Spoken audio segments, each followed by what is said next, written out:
ಈಗ ರೀಸೆಂಟ್ ಟೈಮ್ನಲ್ಲಿ ಬರ್ತಿರೋ ಸಿನಿಮಾಗಳಲ್ಲಿ ಅದರಲ್ಲೂ ದೊಡ್ಡ ದೊಡ್ಡ ಸ್ಟಾರ್ಸ್ಗಳ ಸಿನಿಮಾಗಳಂತೂ ಸಿನಿಮಾನ ಒಂದೇ ಪಾರ್ಟ್ನಲ್ಲಿ ಮುಗಿಸೋ ಯೋಚನೆ ಕೂಡ ಮಾಡ್ತಿಲ್ಲ. ಏನ ಸಿನಿಮಾದಲ್ಲಿ ಅಂತ ದೊಡ್ಡ ಮಟ್ಟಿಗೆ ಸ್ಟೋರಿ ಏನು ಇಲ್ಲ ಅಂದರೂ ಸುಮ್ಮನೆ ಬಲವಂತವಾಗಿ ಸಿನಿಮಾನ ಪಾರ್ಟ್ 2 ಆಗಿ ಕನ್ವರ್ಟ್ ಮಾಡ್ತಿದ್ದಾರೆ. ಕಿಂಗ್ಡಮ್ ಇದು ಗೌತಮ್ ತಿನ್ನನೂರಿ ಡೈರೆಕ್ಟ್ ಮಾಡಿ ವಿಜಯ್ ದೇವರಕೊಂಡ ಹಾಗೆ ಭಾಗ್ಯಶ್ರೀ ಅವರು ಮೈನ್ ಲೀಡ್ರಲ್ಲಿ ಆ್ಯಕ್ಟ್ ಮಾಡಿರುವಂಥ ಸಿನಿಮಾ. ಸಿನಿಮಾ ನೋಡಿದ ನನಗೆ ಸಿನಿಮಾದಲ್ಲಿ ಏನು ಇಷ್ಟ ಆಯಿತು ಏನು ಕಷ್ಟ ಆಯಿತು ಅಂತ ಕಂಪ್ಲೀಟ್ ಆಗಿ ಈ ವಿಡಿಯೋದಲ್ಲಿ ನೋಡೋಣ. ಸಿನಿಮಾದ ಒನ್ ಲೈನ್ ಸ್ಟೋರಿ ವಿಷಯಕ್ಕೆ ಬರೋದಾದರೆ ಇಲ್ಲಿ ಇಬ್ಬರು ಅಣ್ಣ ತಮ್ಮಂದಿರು ಇರ್ತಾರೆ. ಆ್ಯಂಡ್ ಮುಂದೆ ಅಣ್ಣ ತನ್ನ ಫ್ಯಾಮಿಲಿಯಿಂದ ದೂರ ಆಗ್ತಾನೆ. ಈಗ ಅಣ್ಣನನ್ನು ಹುಡುಕ್ತಿರೋ ತಮ್ಮನಾದ ಸೂರಿ ಅವನ ಹತ್ತಿರ ಒಂದು ಜಾಬ್ ಬರುತ್ತೆ.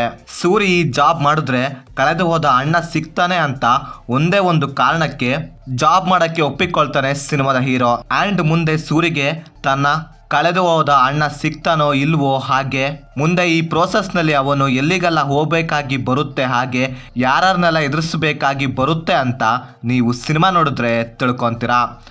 ಸಿನಿಮಾದಲ್ಲಿ ನನಗೆ ಪಾಸಿಟಿವ್ ಅನಿಸಿದ್ದಂದ್ರೆ ಇದರ ಬ್ಯಾಕ್ಗ್ರೌಂಡ್ ಮ್ಯೂಸಿಕ್. ಸಿನಿಮಾದ ಮೈನ್ ಥೀಮ್ನ ಎಲಿವೇಟ್ ಮಾಡೋ ರೀತಿನೇ ಇದೆ ಇದರ BGMs. ಸಿನಿಮಾದಲ್ಲಿ ಕೆಲವು ಸೀನ್ಸ್ಗಳಿಗೆ ಹೈಪ್ ಸಿಕ್ಕಿದ್ದೇ ಇದರ BGMsಗಳಿಂದ. ಅಷ್ಟರ ಮಟ್ಟಿಗೆ ಸಿನಿಮಾದಲ್ಲಿ ಇದರ ಬ್ಯಾಕ್ಗ್ರೌಂಡ್ ಮ್ಯೂಸಿಕ್ ಡಾಮಿನೇಟ್ ಮಾಡಾಕಿದೆ. ಹಾಗೆ ಸಿನಿಮಾದ ಫಸ್ಟ್ ಹಾಫ್ ಡೀಸೆಂಟ್ ಆಗಿ ರನ್ ಆಗುತ್ತೆ. ಆ್ಯಂಡ್ ಅಲ್ಲಲ್ಲಿ ಬರೋ ಒಂದೆರಡು ಥ್ರಿಲ್ಲಿಂಗ್ ಸೀನ್ಸ್ಗಳು ಎಂಗೇಜಿಂಗ್ ಆಗಿರುತ್ತೆ.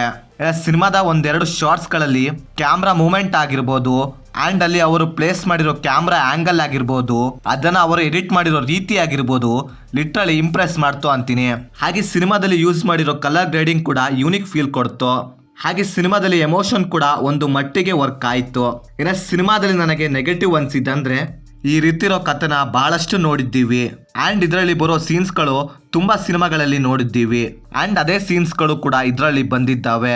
ಆದರೆ ಅವುಗಳನ್ನು ಪ್ರಾಪರ್ ಆಗಿ ಎಫೆಕ್ಟಿವ್ ಆಗಿ ಪ್ರೆಸೆಂಟ್ ಮಾಡೋದ್ರಲ್ಲಿ ಫೇಲ್ ಆದರು. ಸಿನಿಮಾದ ಫಸ್ಟ್ ಹಾಫ್ ಅಂತೂ ಒಂದು ಮಟ್ಟಿಗೆ ಪರವಾಗಿರಲಿಲ್ಲ. ಆದರೆ ಸೆಕೆಂಡ್ ಹಾಫ್ ಅಂತೂ ಅದರಲ್ಲೂ ಸ್ಟೋರಿ ರೈಟಿಂಗ್ನಲ್ಲಿ ಪ್ರಾಪರ್ ಗ್ರಿಪ್ಪಿಂಗ್ ಇರಲಿಲ್ಲ.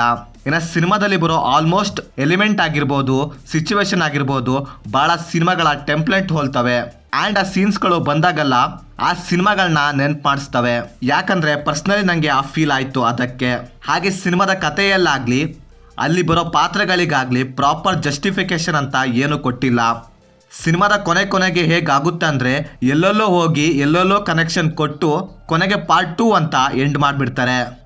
ನೀವು ಪಾರ್ಟ್ 2 ಸಿನಿಮಾ ಅಂತ ಮಾಡ್ತಿದ್ದೀರಿ ಅಂದರೆ ಪಾರ್ಟ್ 1ನಲ್ಲಿ ಎಫೆಕ್ಟಿವ್ ಆದ ಕ್ಲೈಮ್ಯಾಕ್ಸ್ ಕೊಡಬೇಕು. ಆಗಲೇ ಸಿನಿಮಾಗೆ ಒಂದು ಹೈಪ್ ಸಿಗೋದು, ಅವಾಗಲೇ ಪಾರ್ಟ್ 2 ಸಿನಿಮಾ ಮೇಲೆ ಇಂಟ್ರೆಸ್ಟ್ ಕ್ರಿಯೇಟ್ ಆಗೋದು. ಆದರೆ ಇದರಲ್ಲಿ ಅದು ಯಾವುದೇ ಎಲಿಮೆಂಟ್ ಕೂಡ ಇದರಲ್ಲಿ ವರ್ಕ್ ಆಗಿಲ್ಲ. ಓವರಾಲ್ ಆಗಿ ಹೇಳೋದಾದರೆ ಇದೊಂದು ಆವ್ರೇಜ್ ಸಿನಿಮಾ, ಒನ್ ಟೈಮ್ ನೋಡೋಕ್ಕೆ ಅಡ್ಡಿ ಇಲ್ಲ ಅಂತೀನಿ. ಸಿನಿಮಾನ ಫ್ಯಾಮಿಲಿ ಜೊತೆ ನೋಡ್ಬೋದಾ ಅಂದರೆ ಎಸ್ ನೋಡ್ಬೋದು, ಯಾವುದೇ ಬ್ಯಾಡ್ ಸೀನ್ಸ್ ಇರೋದಿಲ್ಲ. ಸೊ ಇದು ಫ್ರೆಂಡ್ಸ್, ನಾನು ಸಿನಿಮಾ ನೋಡಿದ್ದಾದಮೇಲೆ ನನಗೆ ಅನಿಸಿದ ಒಪಿನಿಯನ್. ನೀವೇನಾದರೂ ಆಲ್ರೆಡಿ ಸಿನಿಮಾ ನೋಡಿದರೆ ನಿಮಗೇನು ಅನ್ನಿಸ್ತು ಅಂತ ಕೆಳಗಡೆ ಕಮೆಂಟ್ ಮಾಡಿ. ಹಾಗೆ ನೀವೇನಾದರೂ ನಮ್ಮ ಚಾನಲ್ಗೆ ಫಸ್ಟ್ ಟೈಮ್ ವಿಸಿಟ್ ಮಾಡಿದರೆ ನಮ್ಮ ಚಾನಲ್ಗೆ ಬರೋ ಕಂಟೆಂಟ್ ಇಷ್ಟವಾಗಿದ್ದರೆ ಸಬ್ಸ್ಕ್ರೈಬ್ ಮಾಡಿ. ಹಾಗೆ ಪಕ್ಕದಲ್ಲಿರೋ ಬೆಲ್ ಬಟನ್ನ ಕ್ಲಿಕ್ ಮಾಡಿ. ಮತ್ತೆ ಬೇರೆ ವಿಡಿಯೋದೊಂದಿಗೆ ಆದಷ್ಟು ಬೇಗ ಸಿಗುವ.